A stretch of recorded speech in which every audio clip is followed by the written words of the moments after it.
Field marshal Asim Munir صاحب کی قیادت میں یہ جو جنگ لڑی ہے اور ابھی تک اس کا جو امپیکٹ میں دیکھ رہا ہوں انٹرنیشنل. سعودی عرب نے جو ہمارے ساتھ معاہدہ کیا ہے، آپ روز دیکھیں آپ کی اسٹاک ایکسچینج بہت اچھی جا رہی ہے.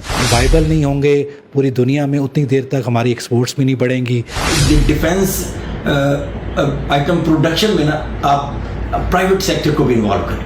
تو جناب سانو کہو کھل کے کام کرو، کچھ سانو دو، کچھ غریب عوام نو دو، تو کچھ آپ اپنے بچیاں لئی گھر لے جاؤ. جی ناظرین، میں ہوں عامر نوید چودھری اور آپ دیکھ رہے ہیں ایکسپریس ڈیجیٹل. ناظرین، field marshal general Asim Munir اور وزیر اعظم شہباز شریف کی قیادت میں پاکستان نے جو عالمی سفارتکاری میں اپنا کردار ادا کیا ہے، اس حوالے سے بزنس کمیونٹی کے کیا جذبات ہیں اور بزنس کمیونٹی ان چیزوں کو کس طرح دیکھ رہی ہے، اور جو سعودیہ کے ساتھ پاکستان نے ایک پیکٹ کیا ہے، اسٹریٹجک پیکٹ کیا ہے، اس پر بزنس کمیونٹی اس سے کا پوائنٹ آف ویو کیا ہے، یہ جاننے کے لیے ہم نے بزنس کمیونٹی کے سرکردہ لیڈرز سے بات کی ہے. ان سے پوچھتے ہیں اور ان سے بات کرتے ہیں کہ جو پاکستان کے وقار میں اضافہ ہوا ہے اور جو پاک امریکہ تعلقات میں ایک ہم نے گیم چینجر ایلیمنٹ کو دیکھا ہے، اور ساتھ ساتھ جو پاکستان میں عالمی سطح پر انویسٹرز نے پاکستان میں بلین آف ڈالرز کی انویسٹمنٹ کرنے کی بات کی ہے، کہ اس پر بزنس لیڈرز کا کیا کہنا ہے. جی بات کرتے ہیں بزنس لیڈرز کے ساتھ.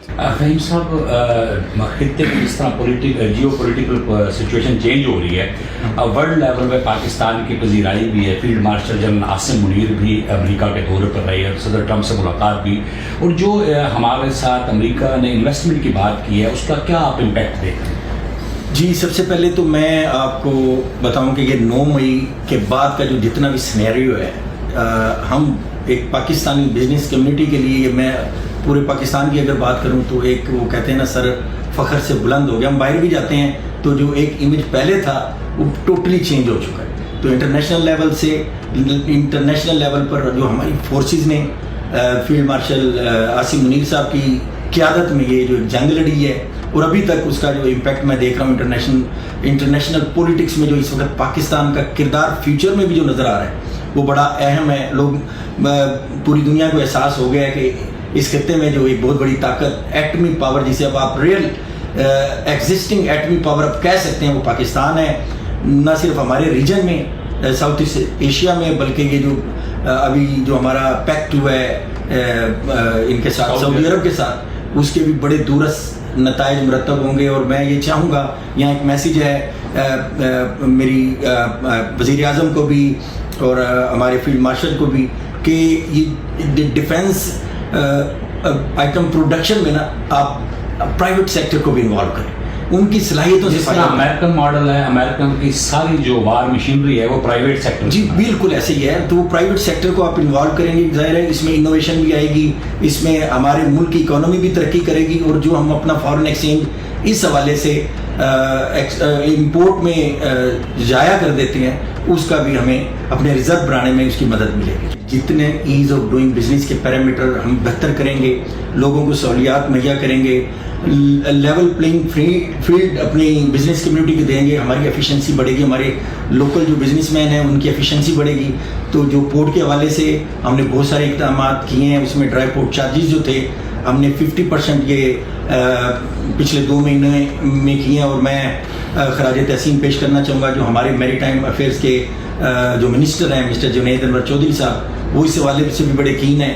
اور آپ کو میں یہ بھی بتاتا چلوں کہ اس وقت جو ہماری کے پی ٹی ہے وہ دنیا کی 60 آؤٹ آف مور دین 400 جو پورٹس ہیں اس میں ہمارا نمبر 60واں ہے، اور جو پورٹ قاسم ہے وہ ہم نمبر 9 پہ ہیں اس وقت. تو یہ ہمارے لیے بڑا فخر کا مقام ہے. اور ہم اس وقت جو کے پی ٹی ہے وہ 50% کیپیسٹی پہ کام کر رہی ہے، اور اس میں بڑی پوٹینشیل موجود ہے. تو ہم نے ایکسپورٹر کو، اپنے لوکل ایکسپورٹر کو یہ سہولت دی ہے کہ وہ ان کے ڈرائی پورٹ جو چارجز ہیں ان کو 50% ریڈیوس کر دیا ہے. اور بھی ہم ان کو یعنی ان کی جو ایگزامینیشن کے سسٹم کو ایکسپیڈائٹ کر رہے ہیں، تاکہ کم سے کم وقت میں وہ مال وہاں پہ ایگزامنے اور وہ جلدی وہاں پہ ہمارے باہر کے ملکوں میں جا سکے، اور تاکہ ہم آرڈر کی ریپیٹ اس کو زیادہ کر سکیں. اور جو ہمارا را مٹیریل جو ایکسپورٹ کے لیے اور لوکل انڈسٹری کے لیے ہے ان کو بھی ہم پورٹ پہ بڑا کوئکلی کیٹر کریں. خاص طور پہ چونکہ میرا تعلق بھی انڈسٹری سے ہے تو میں انڈسٹری سے ریلیٹڈ جو ہے ریفارمز کے اوپر کام کروں, جس میں سب سے بڑا میرا جو اس وقت ایشو یہ ہے کہ اس وقت کاسٹ آف ڈوئنگ کی اتنی بڑھ گئی ہے.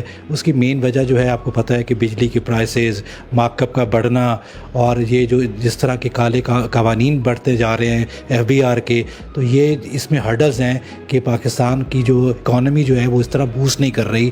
اور جب تک دیکھیں ہم وائبل نہیں ہوں گے پوری دنیا میں اتنی دیر تک ہماری ایکسپورٹس بھی نہیں بڑھیں گی. تو ہمیں ڈیفینیٹلی ایکسپورٹس کو بھی بڑھانا ہے, امپلائمنٹ بھی جنریٹ کرنی ہے. آپ دیکھ رہے ہیں کہ ابھی جو نئے ریزلٹس جو آ رہے ہیں اس کے مطابق تو اس وقت پاکستان کی جو پاورٹی کی جو سچویشن ہے 45% پہ چلی گئی ہے. تو اس کے لیے اس کا واحد حل یہ ہے کہ ہم امپلائمنٹ جنریٹ کریں, نئے چیزیں لے کر آئیں. تو میرا بھی یہی ویژن ہے کہ میں تمام نئے اپنے پرانے انڈسٹریز کو بھی, اس کے ساتھ ساتھ نئے جو انٹرپرینیورز ہیں ان کو میں ویلکم کرتا ہوں. آپ آئیں, اس چیمبر کے پلیٹ فارم کو استعمال کریں. نئے جو اسٹارٹ اپس ہیں ان کو بھی میں ویلکم کرتا ہوں کہ ہم آپ کو پورا ٹائم دیتے ہیں, آپ کو پوری اپرچونٹی دیتے ہیں. آپ آئیں, آپ سے آ کے ڈسکس کریں, ہم آپ کے آئیڈیاز کو, آپ کے ویژن کو لے کے آگے چلیں گے. اور اس کے ساتھ ساتھ ڈیفینیٹلی دیکھیں گورنمنٹ کے ساتھ ہمارا جو ریلیشن ہے ایز اے وائس ورسا ہی ہے. ہم بھی چاہتے ہیں کہ ہم ان کے ساتھ کام کریں اور وہ ہمیں تھوڑا اس چیز کا تھوڑا سا ہمیں بھی جگہ دیں تاکہ ہم آپ کو ایک اچھی انفارمیشن, ایک اچھا فیڈ بیک لے کر اپنے جو ہے ڈفرینٹ جو ہے سیگمنٹس میں ڈفرینٹ انڈسٹری سے آپ کو لا کے دیتے ہیں. اور انشاءاللہ ایز اے پازیٹیو ہو کر ہم بھی انشاءاللہ اس سال کو لے کے چلیں گے. اور ہم امید کرتے ہیں کہ گورنمنٹ بھی ہمارا ساتھ دے گی اور ہمیں بھرپور چانس دے گی. اس وقت جو ملکی حالات ہیں, آج سے 3-4 سال پہلے ملک بڑے نامساعد حالات کا شکار تھا. ہم جغرافیائی طور پر بھی جو ہمارے ہمسائے تھے, اور اگر ہم عرب اسٹیٹس کی طرف جائیں, امریکہ کی طرف جائیں, چائنا کی طرف جائیں, قطر کی طرف جائیں, ہر کافی سارے ملک ہم سے نالات ہیں. جب سے فیلڈ مارشل صاحب آئے ہیں, جب سے میاں شہباز شریف صاحب آئے ہیں, جب سے مریم نواز صاحب آئی ہیں, ایک گورنمنٹ کے اندر تسلسل بنا ہے, ایک روابط بنے ہیں. آج سعودی عرب نے جو ہمارے ساتھ معاہدہ کیا ہے, آپ روز دیکھیں آپ کی سٹاک ایکسچینج بہت اچھی جا رہی ہے. آج ٹرمپ وہی ملک امریکہ ہے جو کبھی ہم سے صحیح طریقے سے بات نہیں کرتا تھا. ہمیں ایبسولوٹلی ناٹ کہنے والی پوزیشن نہیں ہے, ہم بہت اچھا جا رہے ہیں. آج ٹرمپ, امریکہ, چائنا, عرب ریاستیں سب ہم پر اعتماد کر رہی ہیں. اور انشاءاللہ تعالیٰ پاکستان ایشین ٹائیگر بنے گا, اسی قیادت کے ساتھ بنے گا. دوسرا, میں آپ کے توسط سے, کیونکہ میں لاہور کا رہنے والا ہوں, میں مریم نواز صاحبہ کا جو ویژن ہے صاف ستھرا پنجاب لے لیں. ہم سارے تاجر لوگ ہیں, آخر ہمیں بھی تو صاف ستھرا لاہور بھی چاہیے, صاف ستھرا پنجاب بھی چاہیے. ہم اپنے موجودہ حکومت کے ویژن کو آگے لے کر چلیں گے, اور انشاءاللہ تعالیٰ جو ہماری ٹریڈ کو مشکلات آئیں گی, ہم گورنمنٹ کے ساتھ بیٹھیں گے. اور ہم توقع کرتے ہیں, ہم یقین کرتے ہیں کہ وہ ہماری ماں کا کردار ادا کریں گے. اور جو مشکلات ہیں کہ ہم گورنمنٹ سے کہیں گے کہ جناب جو لوگ پہلے آپ کو ٹیکس دے رہے ہیں ان کی تعداد بڑھا دیں, ٹیکس کی مقدار نہ بڑھائیں, لوگوں کی تعداد بڑھا دیں, تاکہ وہ بزنس کمیونٹی جو گورنمنٹ کو مدد کر رہی ہے جاب اپرچونٹیز کریٹ کرنے میں, کیونکہ کام یہ گورنمنٹ کا تھا, ہم اس کے پارٹنر بنتے ہیں, تو ہم اگر سہول ہوں گے, ہمارے کاروبار چلیں گے, تو ہم لوگوں کو ادھر جابز دے سکیں گے. اگر ہمارے اپنے کاروبار نہیں چلیں گے تو جناب لوگوں کو جابز بھی نہیں ملیں گی. لہٰذا میری حکومت وقت سے گزارش ہے کہ کاروباری طبقے کو جو پیسہ اپنا لگاتے ہیں ہمیں تھوڑی سی سہولت دیں, ہمیں ڈر سے نکالیں. ہر وقت یہ نوٹس, وہ نوٹس, یہ او جناب سانو کو وہ کھل کے کام کرو, کچھ سانو دو, کچھ غریب عوام نو دو, تو کچھ آپ اپنے بچیاں لئی گھر لے جاؤ. Thank you. جی, vice president Lahore chamber Khurram Lodhi نے یہ کہنا یہ ہے کہ وہ بزنس کمیونٹی اور حکومت کے درمیان برج کا کردار ادا کریں گے, اور حکومت بزنس کمیونٹی کی سرپرستی کرے, آسانیاں پیدا کرے تاکہ کاروبار بڑھے, اکانومی گرو کرے. اور ساتھ ساتھ جو پولیٹیکل سٹیبلٹی ہے, field marshal general Asim Munir اور وزیر اعظم شہباز شریف کے ایفرٹس کے ساتھ عالمی سطح پر جو پاکستان کا وقار جو ہے وہ بحال ہوا ہے, اس میں اضافہ ہوا ہے, اس کے ہوتے ہوئے ساتھ ساتھ اب جہاں پولیٹیکل سٹیبلٹی ہے تو ساتھ اکنامک سٹیبلٹی آئے گی تو ملک مزید ترقی کرے گا.